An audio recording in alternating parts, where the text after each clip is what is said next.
Hello and welcome everyone, I'm Madals and today I have got game number 1 of a best of 1. It is just this and it should be super good because it's a Terran versus a Protoss and I'm excited to see what's going to be happening because these two, well I know one of them anyway is really good and the other one must be pretty good if he's going up against his opponent. So spawning up in the top left position as the red Terran, it is none other than MMA. And his opponent down in the bottom right, the blue Protoss player. I don't know who it is, but it is a barcode. So from now on, he's just going to be the Protoss player, which is good because if this was a mirror matchup, I'd be a bit screwed right now. Anyway, what can we be expecting on Athlon Waste from a Terran and a Protoss? Well, there's a couple of good options available. Kind of just dancing around there, being like, yeah, this could work, this could work.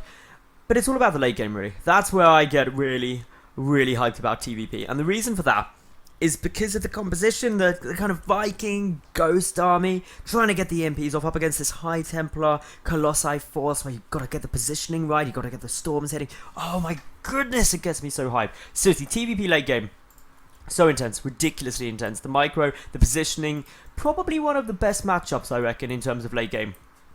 Blows my mind every time. Now, for the moment, we do see that MMA, just saying it, he's got a supply depot. Good times. Meanwhile, our barcode Protoss, he's got a gateway and a pylon, so nothing too crazy going down for either of these, but it looks like MMA is actually going to go CC first. That is a bold, bold move.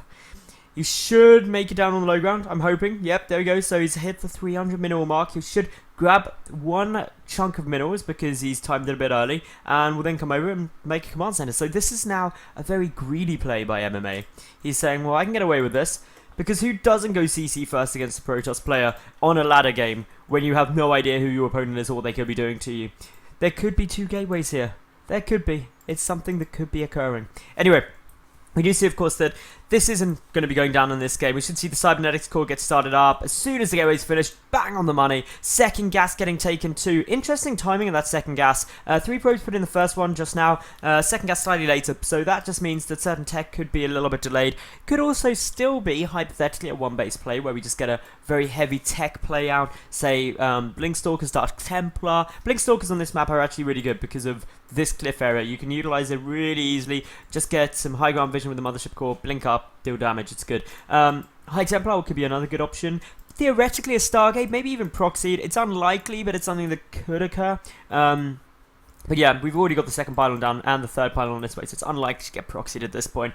5 workers in gas, not 6. The rally point, though, is there. Going to get the additional probes through. Interestingly, 2 more queued up. And the reason I say this is interesting is because it's already full saturation here on the minerals, so these additional 2 probes aren't going to be able to actually do anything more efficiently than what's already being done, so it's delaying the mothership core, and not for a magnificent reason. So that's something interesting to see coming down, but there you go, one of them was cancelled. Another probe did come out, and this one does make sense, because the 17th probe, or a bit more than that, the 23rd probe, means that you can build something while still mining at full efficiency back at home. But yeah, this is all looking good. Mothership core coming out. Expansion on its way down. Of course, MMA does not know about this. All he knows is that there was a stalker, because the stalker killed his scouting worker, which makes me sad, because scouting workers die needlessly. So many games. All they want to do is come and say hi and have a look around. I think you should let scouting workers live once they're in your base. Like, by all means, if you can kill them while they're coming in, go for it, because you want to deny this game. But they've already scouted, they've done their job. Let them go back and see their family, for goodness sake. Why would you be so heartless? Anyway, barcode, getting down some fun stuff. What is this SCV doing? What? SC. Why are there SCVs out on the map? This is quite a few SCVs. This could just be sneaky scouting information, but I always get a little bit nervous when I see them down there. Back at home, there are obviously a couple of barracks. The gas is just now getting taken, so I don't think anything too spooky is going to be coming down yet. But you never know. Quick little scout in there. Gets the look at the natural. That's really important, that scout there for MMA, because now he knows that this is coming down. He can cut out a lot of things. That's really what scouting does. Scouting doesn't necessarily tell you what your opponent's doing. It tells you what they're not doing. And by seeing this nexus, immediately MMA can say, well, he's not going for a one-base play, that much I know. Herp-de-derp. Do you like that high-level analysis I got on there, that if there's a natural, it's not a one-base play? But hopefully you know what I mean. That you can say, okay, it's not going to be a rush to say GTs, Blinkstalkers, Stargate play, a big gateway push or anything like that. Yet, I can be a bit more greedy myself and get things down like my engineering bay. I can start getting upgrades, get my tech lab. Don't have to worry about throwing down too many additional barracks. This SCV getting pulled back, which I'm mildly disappointed about, because if that had stayed down there, it could have ended in some proxy shenanigans, and that would make me very, very happy. The Observer is coming forward. The Mothership Core still just sitting here, banking up energy. A Forge getting taken here. Very similar time to the Engineering Bay that came down for MMA. MMA yet to start any upgrades, though. Stim is on its way down. If we take a look at his money, he's just a bit broke. That's probably one of the key reasons that he's not started any upgrades yet. Should get +1. Moving out with some Marines, but gets spotted beautifully by that Observer. And now, of course, we know that the barcode is aware of what's coming through. This isn't a too scary force, to be honest. There's good number of sentries. The Mothership Core, of course, with enough energy for a Photon overcharge. If worst comes to worst, you can stop this. The Force Field's going to try and zone out some of this. Trap one Lone Marine, just managing to kill him. He sneaked out, tried to sneak out the side, but wasn't able to do so. MMA also got up this missile charge just in case any DTs come in. The Observer, I believe, actually got... Did it get killed? No, he's just sitting down here. But was there two? I'm a bit confused now. I think there was two Observers and it must have got killed because it was rallied over this way. So good little pick off there if it was able to get annihilated by those missile turrets and Marines. But yeah, Engineering Bay now searching +1. The Forge busy getting down some upgrades. The Robotics Bay though is now complete, and this is a key moment because boom, Colossus gets started, and that's what you want. Some Colossi, some splash damage to deal with them pesky infantry units that ruin everyone's day. Still a lot of Marines here for MMA actually. In terms of the work count and just incomes, you can see MMA's got fractionally more mineral income.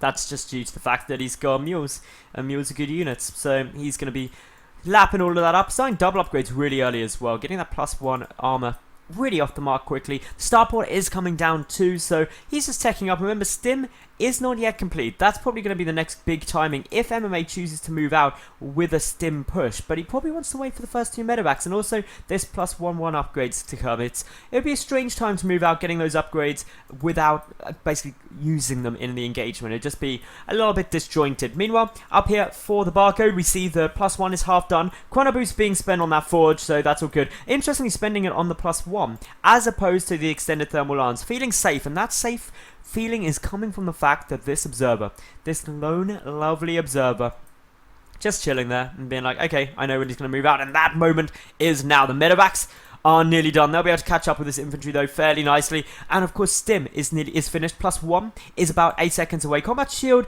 probably won't be done in time for this engagement, but there is this one lone Colossus. The second Colossus must be nearly finished too. There we go. Once that comes out with extended thermal lance, this is quite scary, but extended thermal lance is 8 seconds away, so should be finished before this push comes through. The medevacs making their way over, boosting up into this army. Of course, the second Colossus now joining this force. The force fields could be very good. MMA sees the Colossi and is just like, oh hell no, I'm not going in there. Could go for some drops though. Loads up 2 medevacs. That could have just been a misclick trying to get back to safety. Could also be because he wants to go and kill some stuff. And this third coming up is quite interesting actually. However, if we take a quick look, Observer is in a great position to see everything. But MMA unloading on the low ground can now see that there is a Nexus coming down.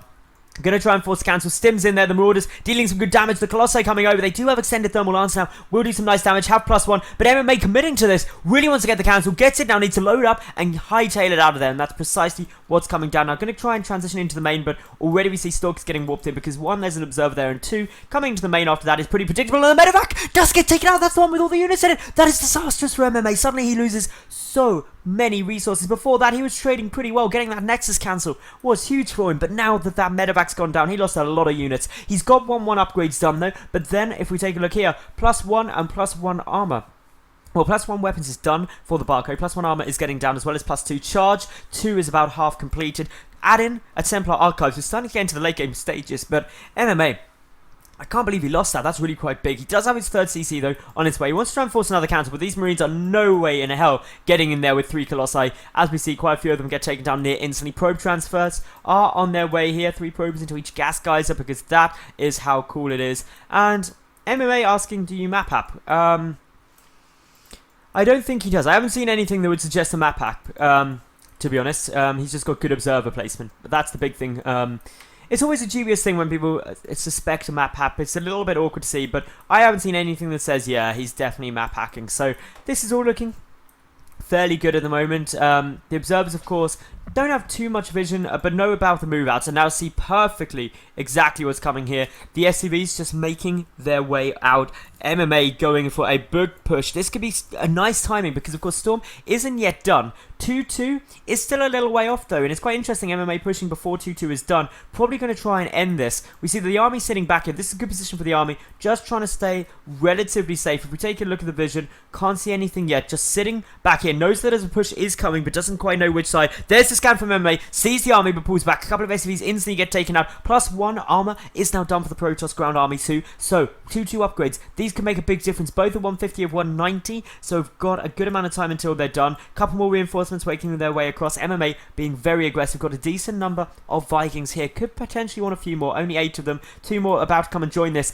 While the High Templar are down though, Storm is not yet done. It's still just 15 seconds away, so MMA would really like to go before Storm is done, but of course he has got no way of knowing that that is nearly completed. Once Storm is done, especially if MMA pushes in here, my goodness, Storms can wreck your army. Just some Storms down in this sort of area.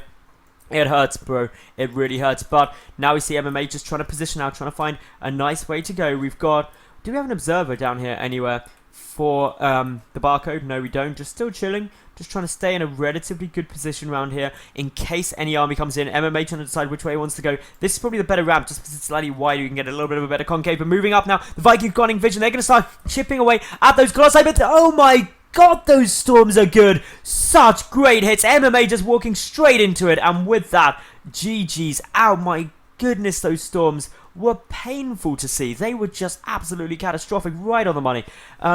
But yeah, so congratulations to the Barcode Terran, Barcode Protoss player, playing that really, really nicely. If you enjoyed that game, make sure you like the video, leave a cool comment, and of course subscribe. And I'll be back tomorrow with yet another new cast. Thanks for watching. I'm Madals. Bye for now.